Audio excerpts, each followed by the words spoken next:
Alright guys, such Kremp again today. Hope you're doing well and enjoying your day so far. The first Challs and tournaments concluding over the last few hours or so, and FaZe have not had the best start to Black Ops 6 that they would have liked. Yes, of course, it's very early days indeed, but OpTic having their number in a Chal. Cloud9 the same story as well. Simp not so happy about their performance on day one of the title. Very much interested your thoughts in the comments below. Hit the like button if you enjoy. Subscribe if you're new as always, I greatly appreciate it. First of all, how about this? On the official Call of Duty League website, we now have the new logo for the Cloud9 team. I will just quickly say, roster mania is still ongoing to some degree. We pretty much know all the rosters, but not everything has been confirmed, and that's kind of made launch day somewhat strange compared to usual. I would honestly say this has now been true for the last couple of years. Launch day doesn't have the gas that it once did. I think Vanguard, I remember, was kind of like a banger. There were loads of tournaments going down. All of the top teams were playing in those big tournaments, and we got to see some of the outcomes early doors. This game has not really been the case, and in part because some of the rosters aren't yet confirmed, so they can't really play a tournament together. I know that Zuma is trying to run something, but he can't necessarily do it yet until all the teams have got their rosters locked in. But yeah, I think it's going to work out in the longer term. This, however, is Cloud9. Now, I've made it very clear that I don't think the city-based stuff is necessary, and clearly Cloud9 feel the same way. They are getting into the COD League, at least in part because of the Esports World Cup partnership and stuff like that. Cloud9 want to get involved again as they've been out of the Call of Duty world for several years. They had a team back in, well, Infinite Warfare. They had a team. I think after that they pretty much called it a day. Certainly in the franchising era they've been nowhere near. But now they're back in business, and the New York Subliners, a legendary really over the last few years brand and logo and everything, is gone in favour of whatever this monstrosity is on the left hand side. So it's quite evident Cloud9 don't care for the city-based stuff, because if they did, they would have probably come up with something slightly better than this that you guys have on your screen here. But no, this is their approach. And as I've said before, I expect to see maybe next year or the year after the league says, okay, if you don't want to be based in a city, you don't have to be. Because of course, they're not even based in New York. Cloud9 aren't going to run an event in New York. The team is going to be based out of Texas anyway. So it's like, why does it even matter? It's not like they're even appealing to that local market. But it is kind of sad that the Subliners, the New York brand that actually was there and local, and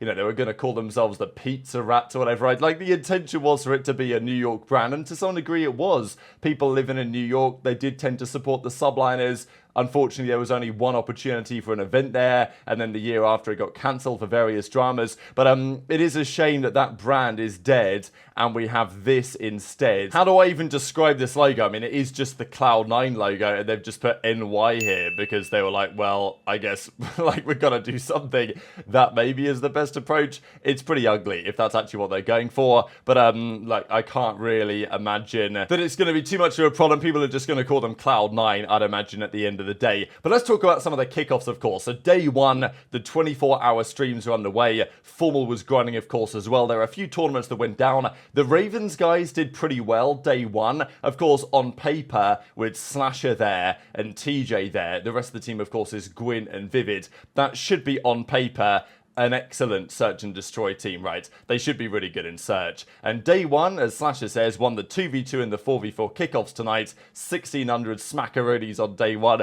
Love me some good old search and destroy. And then as TJ says, yeah, 4v4, 4K CMG one and done kickoff champs with the boys on the Ravens roster. So yeah, search and destroy tournaments, you gotta think this Ravens team is gonna be in a pretty good position to capitalize. But also, some of the other rosters, at least the ones that have been confirmed, they were getting involved. So FaZe, they scrimmed up against the Cloud9 guys. Now, this wasn't really a scrim. I think they played one map of search and destroy here, and they lost 6-1. So I think, yeah, Cloud9 took them down 6-1. There was also another map that I saw when Thieves played up against the new Boston team, and they got 6-0 slammed. So, look, do I think that that means, oh, Thieves are going to be worse than Boston this year? No, but it's early days, and sometimes, at least in previous titles, the teams that tend to win the early tournaments tend to be the better teams. At least it's kind of fascinating to see how the guys are getting on, because this FaZe roster is expected to be insanely good on this game. It's a Treyarch title. Last time we had one of those,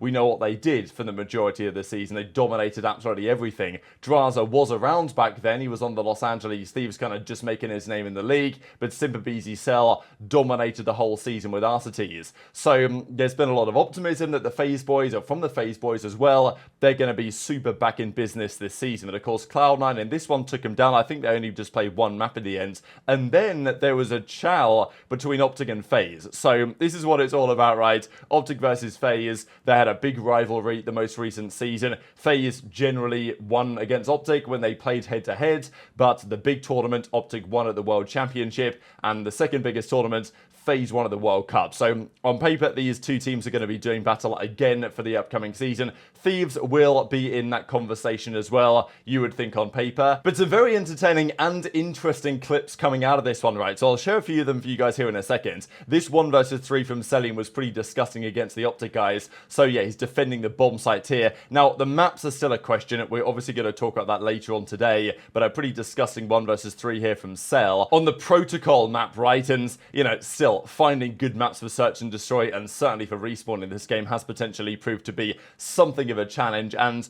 the bomb site locations are also somewhat questionable, as is the case here on Vault. So Kenny 1 versus 2 against a duo from FaZe. They're up 4-2 on the game. It's Vault, search and destroy. Kenny plants the bomb, runs away, and this map, like, I do think it's promising enough. I think it probably will be played, but there are some insane spots here. Like this spot where Kenny checks the bomb from, it's a nice angle, right? For sure it's a nice angle. It's really tough to win from just that angle, right? You plant the bomb there, you go back to that spot, good luck getting them out of it. It's doable, obviously, but of course what Kenny then goes on to show is that actually it's not just this angle that he has, and, you know, he gets the first kill here as they try and defuse it. He actually has multiple other angles to play with as well. From the same plant spot, there's this balcony where you can easily see the bomb from, and it's not just that balcony, there's this balcony as well. So you plant the bomb here, and you get like 3 to 4 just god angles to watch the bomb from. It's like, it's almost unlosable, really. Like, and obviously Kenny eventually just goes for the world star Chal, and then he goes down because, well, the bomb was already due to explode at that point. But you see what I'm saying, right? Like, you plant the bomb there, it's a pretty overpowered plant spot, right? You need to make sure that they never get the bomb down here, because if they do, it's chalked. So I think it's a little bit... They might need to move the bomb site around or something to mean that this isn't possible, or at least like one of these 3 things is actually true rather than the other one. But in the rest of the chow, it was the OpTic boys, and they're having fun as well. And of course, it's all in good fun this early on. But, you know, we saw some phenomenal clips like this. Simp gets taken hostage here by Shotzzy. And this is going to be very entertaining, especially if it's happening in CDL games this season. Because, you know, obviously Pred's then coming in and getting involved as well. So brilliant stuff. I'll share a couple of clips and then we'll talk about the reaction. There's higher, double side. It's play for us. Don't fuck this up.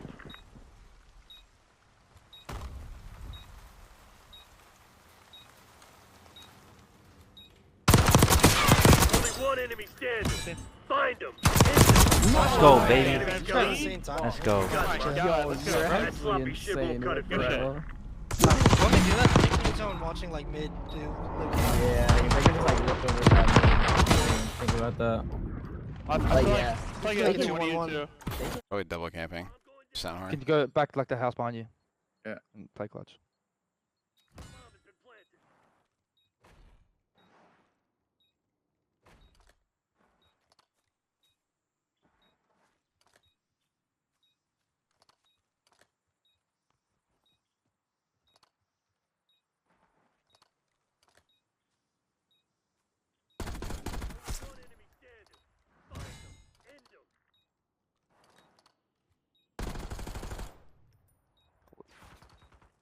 He's not gonna play for the win.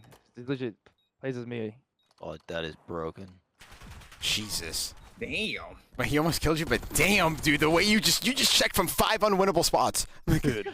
You just checked from 5 unwinnable. I'm not even trolling. That's insane. Like, wait, AG, did you think? Bomb and you get back there, it's over. Wait, AG, did you think he's gonna play the building like the default one behind him, right? I'm thinking he's gonna play that. On the trains, on the carts. You might have rapped. Wait, what the fuck? He's mid or something. Let's get him hostage. Wait, let's fuck with him. Hold on. Where is it?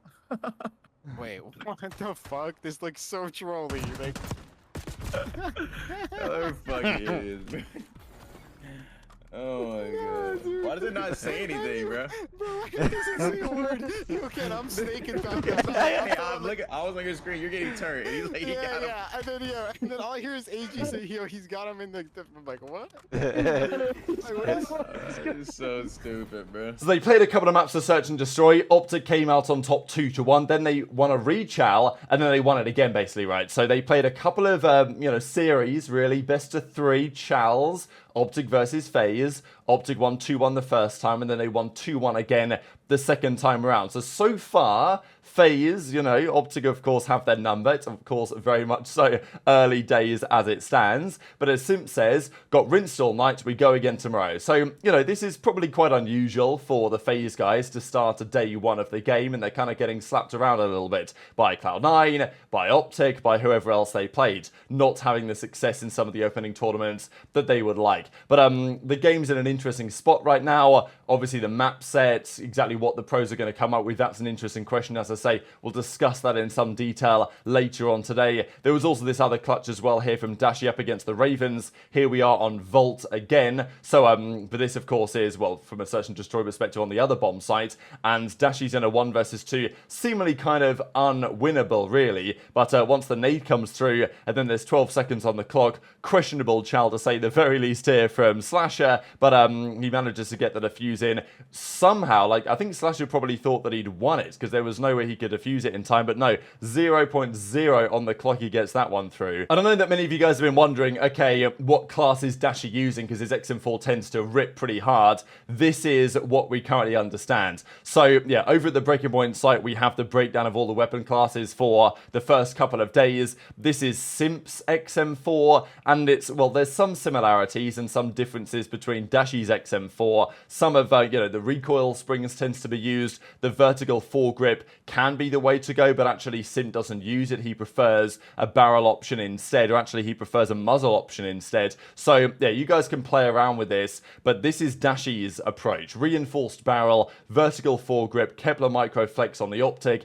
commando grip, recoil springs. That's what he's rocking with. Others are going for something different. This, of course, the Model L, which is a weapon more suited probably to a player like Skyz. He's slapping on the perks and slapping on loads of different, additional attachments here. The extended mag is pretty good in this game, to be fair, as well, but this gun does take a little bit of time to reload. This is Scrap's one. He's just going for 5. The compensator muzzle, gain twist barrel, Kepler microflex again, which seems to be the way to go. Quick draw, combat stock. So there's all sorts of options, and you can tell that Scrappy's option is, it's faster, isn't it? It's designed to play at a faster pace here, which is what Scrappy generally likes to do. Cellium, slightly different approach. Again, a stacked up weapon that's probably going to play a little bit slower, but then again, he's still got the combat stock on, not the option that Skyz is going with. But yeah, very much so early days here. And this is another, of course, option that Nastie's been running with. So a few ARs. I know that some of them are rather good, and there's been a thought to which, okay, is a GA going to start coming through? I'm sure the game's only just launched. We're going to get gentlemen's agreements discussion coming shortly.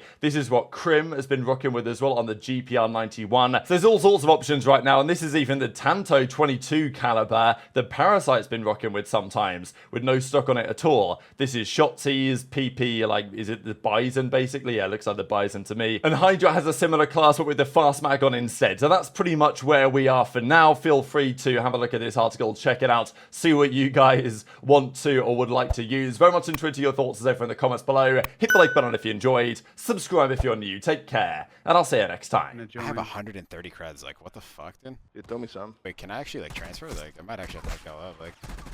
Like yeah, 20, bro. Yeah, I actually feel like you have $1 and shit, like, you're I have playing, $1, bro. You're playing must-win games. Playing for your whole, like, CMG. Playing for the sake of the stream. You're about to be going so hard, like Ninja. Like, everyone's laughing, it's $1, haha, and you're like, ah, you guys want to go, eh? Check bump, check bump, check bump. Yeah, I know, this guy hopped. He hopped it, I think. What are you doing? He's on it. Oh my god. Shit. Oh yeah, that would have been comedy, dude. Yeah, I don't even care. I don't even care about this $1. No, seriously, you guys want to go, eh, though? That's so funny. Let's go, though. We only have one there.